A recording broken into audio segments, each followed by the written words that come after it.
Hi, welcome to Talk About here on Shaw TV North Island. We've got a fun show today. The guest is Doug Sloan, the, I think, famous wine columnist for the Courier Islander here in Campbell River. Thanks, Doug.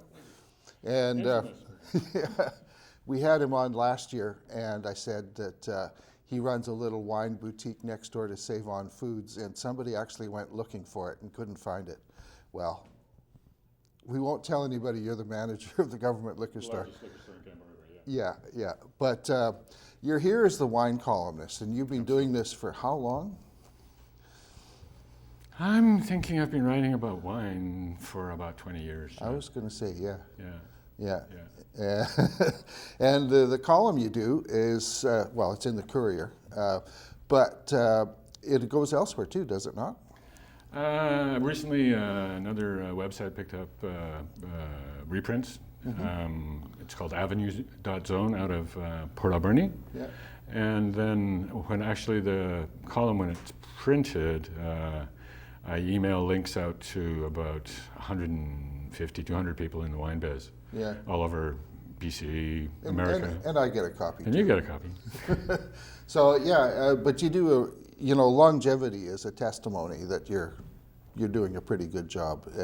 And one of the things I really like about Doug's columns is that instead of writing about a $40 wine and going on about it, you'll write about 8 wines priced from $10 to Oh, $8.99, $7.99 sometimes, yeah. John. And I Yeah. top it off at about $50. I don't see the point in Yeah. writing about wine that people Yeah. can't afford to buy. Yeah, Doesn't make exactly. sense to me. Yeah.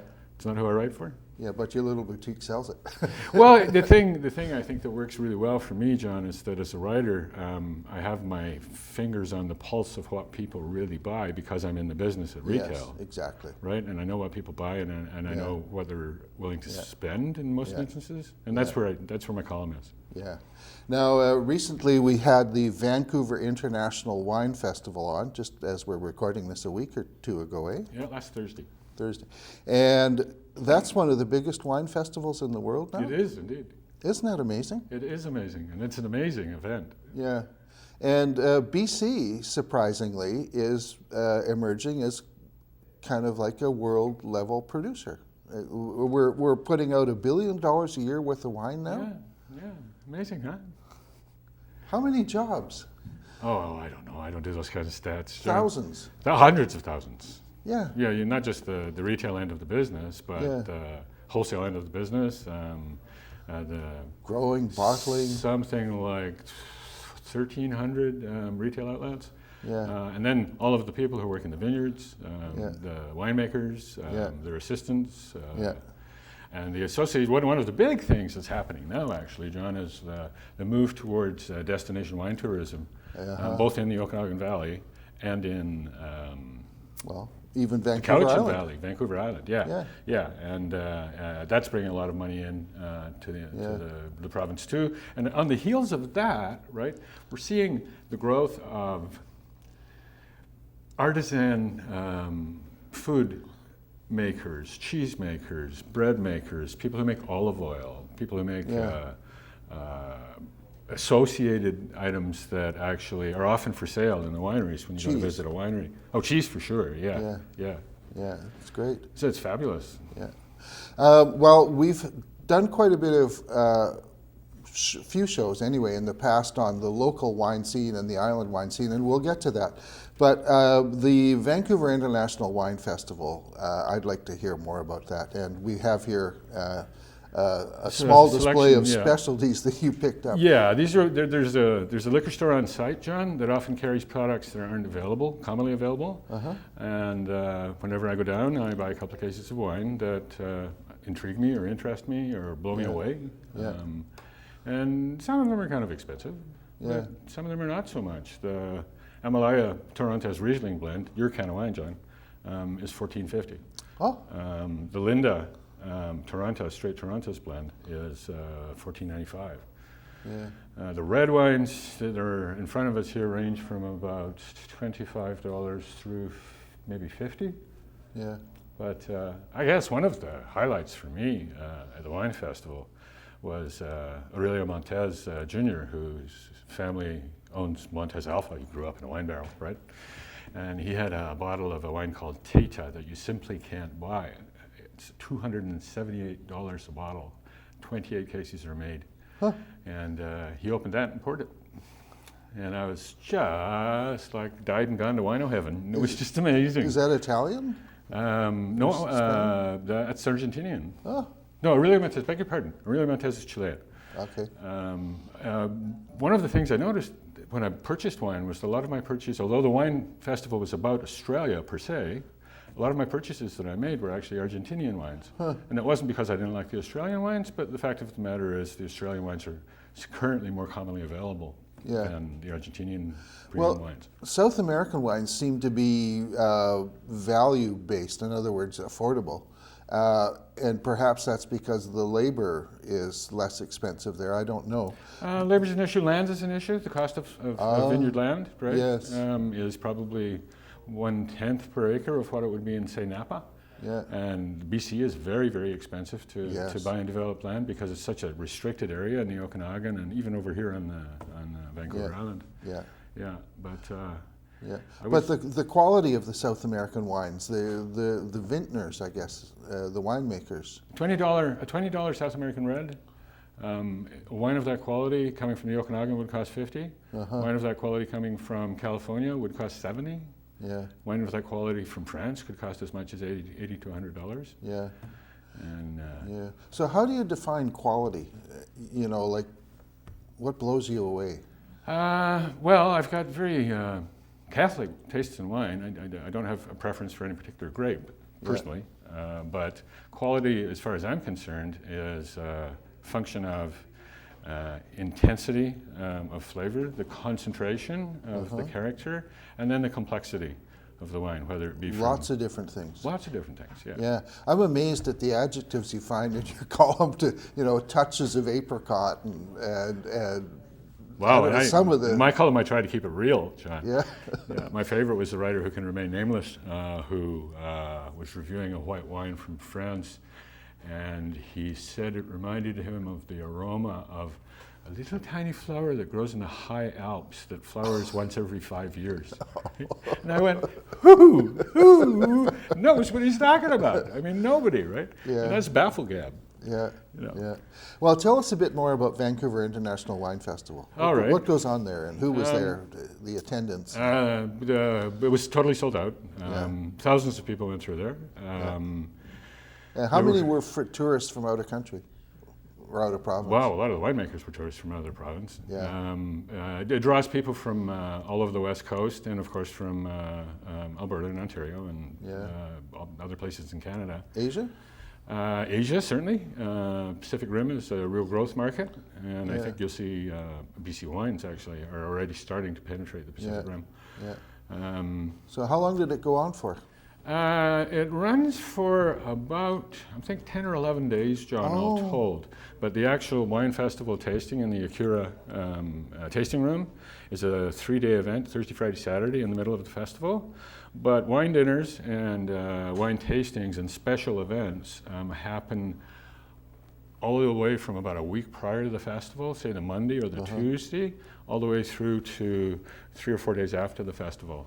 And a fellow by the name of Harry Herzog is a executive director of the Vancouver International Wine Festival, and he does a magnificent job of putting it on. Yeah. He's an amazing man, and he must be able to juggle more balls than you can shake a stick at. How many days were you there?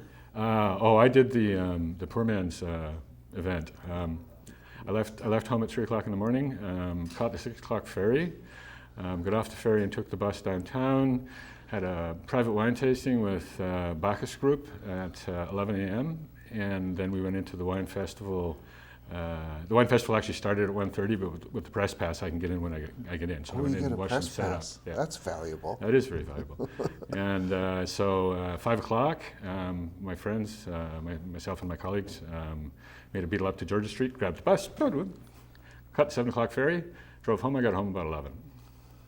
Oh, I had visions of you there for 2 or 3 nights, kind of finding your hotel room. Well, I don't, because of the nature of what I do for a living, I'm not at liberty to accept any complimentary favors from people who are very interested in what I do with my column. Oh, so what a handicap. I know, it is a bit of a handicap. I know. I'm waiting for my retirement, John, and then they can have me. You know, it's like, pick me. Yeah. I'm finally free. Yeah, well, I've been there and done that, and yeah. So the trends in global wine, that's the headline on your February 27th column. Yeah. What are they, and how are they reflected in the wine festival? In the wine festival, we're seeing, it's the VinExpo report is the global report, and very fascinated with wines from South America, California, Europe, of course. I think the most interesting part of the VinExpo report, which is an enormous report on the entire beverage industry, but I thought the most interesting part was that they sort of glossed over the fact that the fastest emerging wine market in the world is China. And they just sort of... I was going to jump in and guess that. Wow, it's crazy, John. There's only 6 billion people there or something. Oh, or is it everybody, 3 billion? everybody in the wine business is entering into co-ventures. All of the largest wineries in the world are entering into co-ventures with Chinese investors to supply the local market in China. But more than that, I would suspect that in 5 years from now, China will be consuming something like 20% of the wine that's made all over the world. Well, you know, China has a recession. Their growth is only about 6% a year now. Yeah. So, yeah, the economic growth of China is pretty amazing. Yeah. But, you know, the economic growth of the BC wine industry, I think, is pretty phenomenal, too, especially since it started really in the 70s.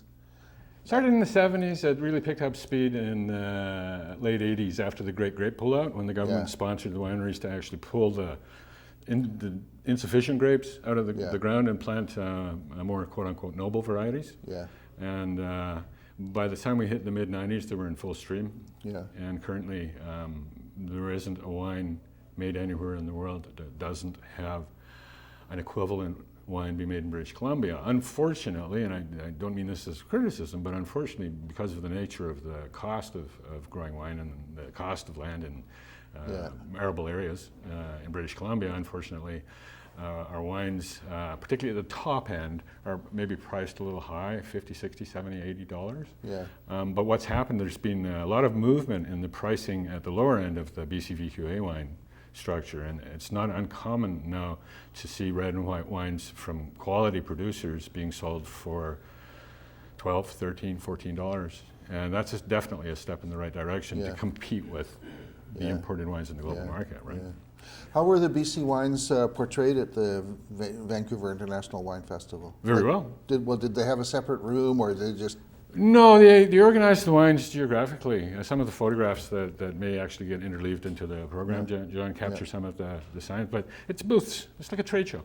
Yeah. Booths, and the BC wineries were all grouped together. I think they were facing another aisle that was Italian wine, and that was kind of the nature of the wine festival. The big focus was on Australia this year, and there were hundreds of Australian wineries there, and that was the global focus, the geographic focus, and the varietal focus was on Syrah or Shiraz, which ties nicely into Australia makes a lot of Shiraz.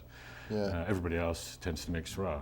Yeah. And so it was magnificent. Yeah. Were there any Vancouver Island wineries showing?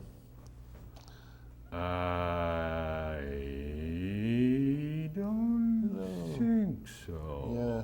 I met Matt Domain from 40 Knots. Yeah. He works for Okanagan Crush Pad, but he's a consulting winemaker, and I'll be meeting him actually after this interview at 40 Knots. Yeah. Doug's going down island this afternoon after we finish taping to visit 40 Knots Winery. Where is that? 40 Knots Winery's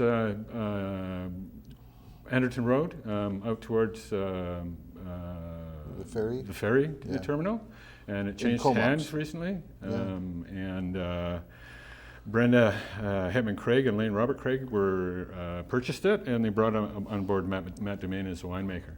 Yeah. And I'm really looking forward to seeing what they're up to. I haven't actually done a piece on 40 Knots it surprised me actually. It was 5 years ago. Yeah. Yeah.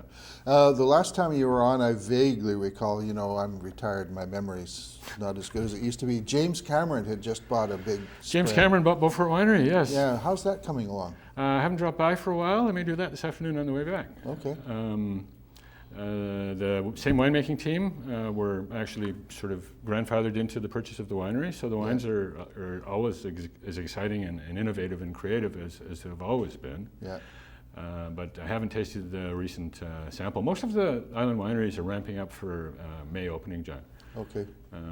Yeah, this is like street sales off the... Right out of the winery. Yeah. So how is the island winery business doing? Fabulously well. Oh, good. We're looking at 28 wineries in the Wine Islands Association. Oh, there's a Wine Islands Association now? Yes, sir, there is. And beyond that, there are about another 12 wineries that aren't part of the association. And there are probably another 20 wineries that haven't got to production yet, but they've got grapes in the ground. Oh. And they, you know, as far north as Jill and Ben over at South End on Quadra, all the way south to Victoria. Yeah. You know, a big cluster in the Cowichan Valley, and another big cluster in the Saanich Peninsula. Yeah. Well, if you get a nice southern-facing slope, you can grow good wine. Oh yeah. 28 wineries.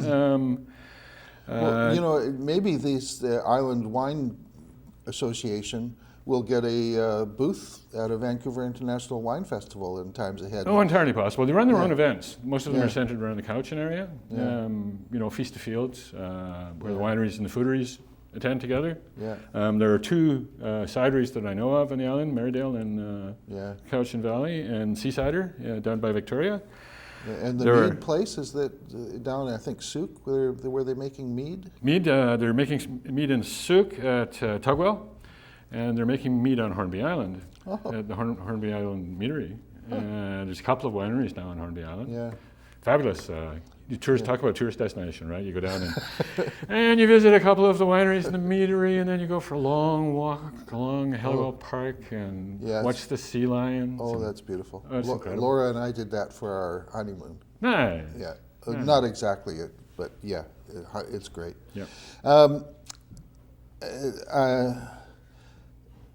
Where was I going to go? Actually, I'll ask you, jumping ahead a bit, but is there something you want to share here today? Sure. I didn't bring a corkscrew, John. So I'm afraid the wines that I brought from the Vancouver Island Wine Festival will have to remain unviolated. Okay, I'll phrase it this way. What's at the top of your mind in terms of how the island wine industry is doing? It's at the top of my mind. Quite frankly, I can no longer keep up with them. There was a time when I had visited the mall 5 years ago, 10 years ago, certainly 10 years ago. What's happening, one of the interesting things that's happening now is that the people who planted and started these wineries are now phasing themselves out, and new owners are taking over. New owners typically are making a lifestyle-based decision. It's a second career for them. They're usually taking some kind of early retirement. These folks, Lane Robert Craig and Brenda Hedman Craig at 40 Knots, came out of the oil industry in Alberta. And then, of course, James Cameron came out of the movie industry. There's a lot of that sort of stuff going on. Shelter Point Distillery. Yeah, I was going to get to that. Yeah. Do you think, is Cameron actually going to live there and work there? He was looking, initially he was looking for a place where he could start an organic farming business. He's very involved in organic agricultural production. And he bought, at the same time as he bought Beaufort in Courtenay, he bought another agricultural property in New Zealand. And I'm sure he has properties in California. Yeah, he can afford all over the place. Yeah, I don't know how he finds the time. Yeah. Anyway, let's talk about Oyster River making whiskey and vodka. Yep. What's your perspective on what's happening there? Okay. To make whiskey takes about 10 years, single malt whiskey. So they haven't got there yet. In the meantime, they are selling their vodka, Stillmaster vodka, from the premises, and their Stillmaster vodka and their flavored vodkas are available at almost every private liquor outlet on Vancouver Island. It's an amazing product. I had a few samples. I think I bought 1 or 2 bottles. But like chocolate vodka? Yeah, yeah. And Patrick Evans and Jane Marnus bought it with their intention was to move from growing cows, which used to be what went on at the UBC farm. The UBC dairy farm. Yeah, to sustainable agriculture. Yeah. So in the meantime, as they wait for the whiskey to mature, the fact of the matter is they plant barley. The barley gets malted, the malt gets smoked. The smoked barley is used to actually start the fermentation process for the whiskey. Yeah. And then they feed it to the pigs and the cows. Yeah. So, you've got 3 levels of different kind of sustainability going on there. Yeah. It's quite remarkable. And he's doing a good job growing raspberries too. They're doing a fabulous job growing raspberry. Yeah. Yeah, quite amazing. Craft breweries. Craft breweries. I don't even have to ask a question. Numerous brew pubs on the island, John. There are 3 known breweries. A new one just opened up in Courtenay. It's a huge growth part of the beverage alcohol industry in British Columbia. Yeah. There's a new one crops up every 20 minutes. Well, it's to the point where the majors are now cutting back. And I saw a little item, I guess it was about a month ago, where there were some layoffs at Molson's in Vancouver. I missed that. I'm not sure if it was Molson's, maybe it was the other one. So but one of the things that I was a business page write-up was that, these craft breweries are cutting into our sales. Darn. It's a business. Yeah, it is. You've got to make the product the customer wants when the customer wants it and have it available. Yeah, good. So the North Island College Wine Festival is a really good event, and we've been to it a couple of times. But what is it? Is it close to 10 years old now? It's older than that. Really? I think so. You've been involved in every one. Yeah, I have. Yeah. You work at it though, so you've never had a chance to really enjoy it. No, they usually put me in a room in the back and I conduct wine tasting seminars, very brief wine tasting seminars, lightning wine tasting seminars, I call them. Yeah. So what's the latest? I guess there's another one coming up. Is it the fall? I'm thinking they'll probably go with the spring one again, John. Oh, okay. So that might be the end of April. I'm not entirely sure. I haven't talked to Bill, who's taken over from my good friend Janelle Knowles. Who moved on to Vancouver Island University. Oh, okay. In the hospitality and tourism. Down in Nanaimo, I guess. Yeah. So, April? I'm thinking the end of April, but I haven't received any communications from Bill yet. Okay. Tell us a little bit, there may be some people watching, perhaps in Courtenay, that haven't been there. Okay, well, it's a huge event, certainly for North Island College. They use it as a teaching exercise for the students in their hospitality industry management training, hotels, restaurant. Work experience. Yep, and they use it as a teaching exercise in event management because it's very complex and actually, trying to work with 60 wine reps is a little bit like herding cats, you know? It's really, really difficult. It's kind of like political parties. Yeah. So the event runs usually from 7 to 9:30, I believe, John. Yeah. And tickets are generally $50, $60, and there will be, I don't know, off the top of my head, 40, 50 wineries and associated people there. And Nibblies. And people who are oyster farming have their own booths. Oh, really? And people who make artisan cheeses. Natural Pastures in Courtenay is a huge supporter of the wine festival. It used to be the case that there was a mixture of local wines, but also a lot like from Chile. Oh yeah. Yeah, the wine agents and reps are from throughout the industry, so there's nothing that couldn't be there. Yeah. But the limit, I believe the capacity is 350 people. Yeah. So you have to look at the math. How many tastings of how many wines can people tolerate, particularly if, unlike myself, they're not spitting the wines out. Some people actually feel obliged to swallow every sample they taste. Which is why they put on a "We Drive You Home" service. I must admit, I'm one of the. Why spit it out? But I guess if you're going to sample 40 wines in an hour, try 300 wines. Yeah. in 3 hours. Yeah. Tried the Vancouver International Wine Festival, 1,400 wines in 5 hours.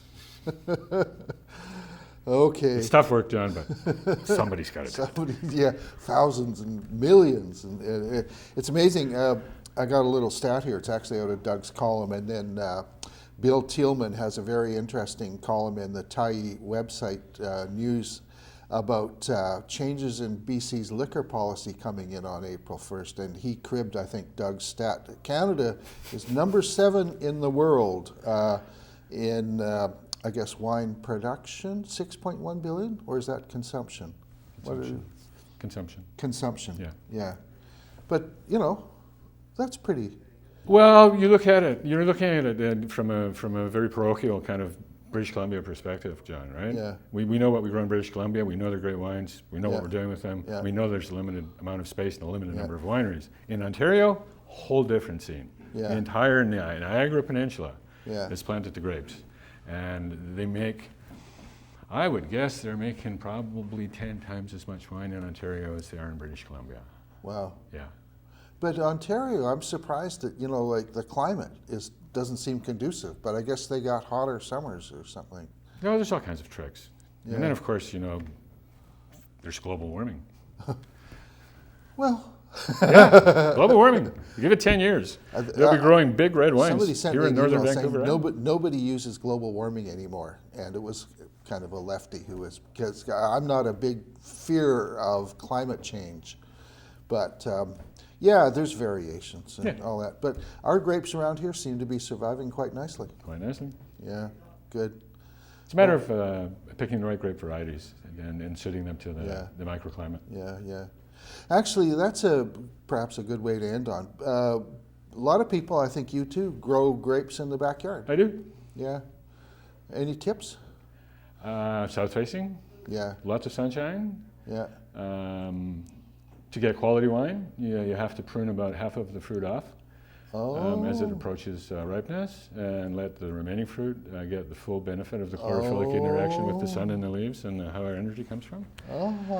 But, you know, clever winemakers actually prune them off while they're almost ready, and they get pressed off, and they make white juice out of them and use them as additions for different other wines that they make. Oh, that's interesting. Yeah. And then netting to keep the birds out. Netting to keep the birds, the badgers, the coons, and the bears. I've had bears in my garden trying to break through the netting in my vineyard. Yeah. Well, you know, I think we could probably go for another half hour if I worked at it. But Doug, thank you very much for coming in. That's always a pleasure. Yeah. And there's Talk About. Now, Shaw TV North Island has a YouTube channel, so you can watch this again. And my website, www.crnv.com, now has an up-to-date list of our previous shows. And this one I'll get up there in a week or two, so you can find it as well. But tell a friend, Talk About here on Shaw TV North Island. Thank you, volunteers. Thank you, producers. And thank you, Shaw.